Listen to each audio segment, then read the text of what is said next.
Good Wednesday morning, and thank you for joining us on Kare 11 News Now. I'm Jason Hackett. Let's get right to your headlines. This morning, members from two rival gangs will have the chance to plead their case before a judge on why they should be allowed at the state fair. Last week, state and local prosecutors argued the two groups are intent on causing violence at this year's event. Audrey Russo is at the fairgrounds with details. Good morning. This is coming from the Attorney General's office and the Ramsey County Attorney, both of which argue that these two groups are intent on causing harm at the state fair, saying that they have caused violence. They have a track record of shootings and fights, and that they even caused fights at last year's state fair, which is why they're pushing for this court order this year. Now take a look at these court documents. These are the two groups in question. They go by Muddy and the Ville. A Ramsey County deputy last week explained to a judge that the groups have been promoting a fight at the state fair this year on social media, calling it, quote, the biggest of the summer. Now, if the court order were approved, individual members of these groups would still be allowed inside the fairgrounds, but they can't meet up with each other. And Ramsey County's sheriff said that a handful of deputies familiar with the individual gang members would patrol the fairgrounds and look out for signs of gang signs, taunting, things like that. Former federal prosecutor Mark Osler says that this case plays on a familiar legal trade-off. We'll see how the judge balances the public safety part of it with individual liberty. It's a balance that we see often in criminal law, but here it's going to be particularly important. Now, a judge is expected to make a final ruling tomorrow at the Ramsey County Courthouse. Back to you. Audrey, thank you. Also happening today, a hearing in federal court for a lawsuit over Minnesota's ban on nudification technology. Elon Musk's XAI is suing over the new law that makes it illegal to use AI to create naked images of someone. XAI says creating AI images and videos is protected under the First Amendment. Ellison says the law regulates a technological tool and not free speech. Well, developing this morning, big problems inside the Robbinsdale School District. Board members sparring over whether to renew the superintendent's next contract, leaving her future in jeopardy. Megan McPherson is here as the district faces several other hurdles as well ahead of a brand new school year. Good morning. Yeah, right now the Robbinsdale School District faces a $9 million budget deficit, which leaders blame on an old accounting error and declining enrollment. But the district's future may be up in the air, and so too is the newest superintendent, Dr. Terry Stalick, whose contract the board couldn't agree on at Monday night's meeting. The board now has until the end of October to decide how it wants to move forward. And meanwhile, voters will decide this fall whether to approve a $413 million bond referendum aimed at avoiding future cuts to student programming and opportunities. There will be 3 questions for voters to consider: whether to create a consolidated high school campus, reconfigure the district's middle schools, and build a new elementary school. And if all 3 of these questions pass, the average homeowner would pay about $25 more per month. We asked Renee Cornielli, a former superintendent herself, to weigh in. Sometimes people who are concerned about the raising of taxes, and I hear it, there's almost feels to be a mismanagement, and it's not always a mismanagement. It is a structural issue. And if I could get that message across, that would be, I know my superintendent friends and my school board friends would appreciate that, because it's not like there's something going on nefarious in the background. We're just trying to pay the bills. In a statement, the group opposing the referendum, called Neighbors for a Sustainable 281, said now is not the time for major remodels without a clear plan in improving enrollment or academic outcomes. Back to you.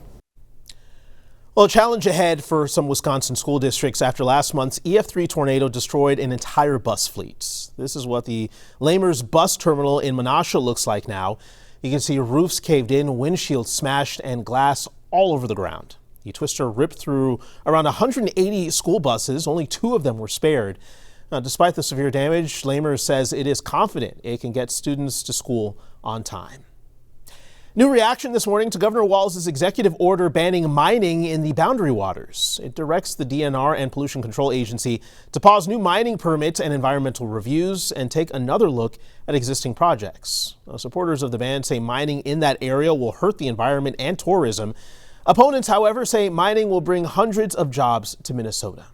The message that I'm seeing from the governor on this is that he doesn't want to give them the chance to prove that they can do this responsibly and safely, which I think is wrong. It's totally wrong for the state and for the region. As far as my administration is concerned, the fight for the future of the Boundary Waters is over. The verdict is in, the decision's been made. we will protect this place forever. The order will automatically expire 90 days after Walz leaves office, meaning next April. Well, happening tonight, neighbors in Minneapolis' North Loop neighborhood will come together to talk about a proposed data center taking over the site of the Star Tribune's old printing plant. Supporters of the data center say it could be a solution to downtown Minneapolis' high vacancy rate and high property taxes. But others say they're worried about the environmental impact and whether a data center is the best use for that site. Tonight's meeting is at 6 p.m. Developing right now, Minnesota Attorney General Keith Ellison is suing the governor of Texas for refusing to extradite an ICE agent here to face charges. Christian Castro has been in a Texas jail since May. He's charged with assault and falsely reporting a crime after he allegedly shot Julio Sosa Solis in Minneapolis during Operation Metro Surge. Castro initially claimed Sosa Solis and another man were attacking him with a snow shovel and a broom, something federal officials later said was a lie. Minnesota officials believe Castro has plans to buy a house in Mexico if he's released from jail. As early as August 26, a week from tomorrow, 90 days after he was first captured and detained, Christian Castro could walk free from jail in Texas and flee justice in Minnesota, including by leaving the country. Governor Abbott told reporters yesterday he doesn't trust Governor Walz, adding he feels it's time Minnesota repays the U.S. for the fraud committed here. Attorney General Keith Ellison has also filed a temporary restraining order to try to prevent the jail from releasing Castro if Governor Abbott doesn't sign the order within 8 days. New this morning, we're getting our first look at Target's second quarter earnings. The Minneapolis retailer announced back-to-back gains, saying it earned nearly $1.8 billion in added revenue, compared to $935 million last year. They'll be sharing those results with investors later on this morning. This morning, Canadian goods aren't getting pricier for now after President Trump paused the 50% tariff on imports from the country. The tariff affects roughly $20 billion worth of products. Trump said on social media he postponed the tariff because of a new trade deal between the U.S. and Canada. Imported products like hockey sticks, car parts, and alcohol would have cost more. Canadian Prime Minister Mark Carney also spoke on the trade deal, saying progress has been made, but more work still needs to be done. Another round of primary votes are being counted and finalized this morning. With control of Congress up for grabs in just 76 days, Republicans and Democrats face big challenges in Florida and Alaska. NBC's Tracy Wilkins has details from Washington. We're going to start in Florida, where Democratic incumbents are testing newly drawn congressional maps carved out by the GOP. Meanwhile, on the other side of the country, some Republicans in Alaska are calling foul on one of their own candidates with a familiar name. Tuesday's primaries set the stage as the GOP fights to hold its majority in the House and Senate, and Democrats hope to flip seats in November. In the race for U.S. Senate in Florida, Democratic Socialist of America member Angie Nixon defeated prominent Democratic Lieutenant Colonel Alex Vindman. Another win for the growing progressive wing of the Democratic Party. We have proved that everyday people are more powerful than the corporations and billionaires. Nixon will face Trump-backed incumbent Ashley Moody in the general election. We need people to go to Washington that will stand up for America. Also in Florida, Representative Byron Donalds, supported by President Donald Trump, is projected to win the Republican nomination in Florida's gubernatorial race. He's represented Florida in Congress since 2021, and after a contentious primary, he's calling for unity in the party. Tonight, the primary is over. Tonight, we put aside our differences. Donalds is expected to face projected Democratic winner David Jolly in November. Jolly, a former Republican congressman, left the GOP during President Trump's first term and focused his campaign on both Democrats and independents with an emphasis on affordability. Your life is more expensive because politicians like Byron Donalds are in bed with special interests. On the other side of the country in Alaska, Democrats are hoping to gain a Senate seat.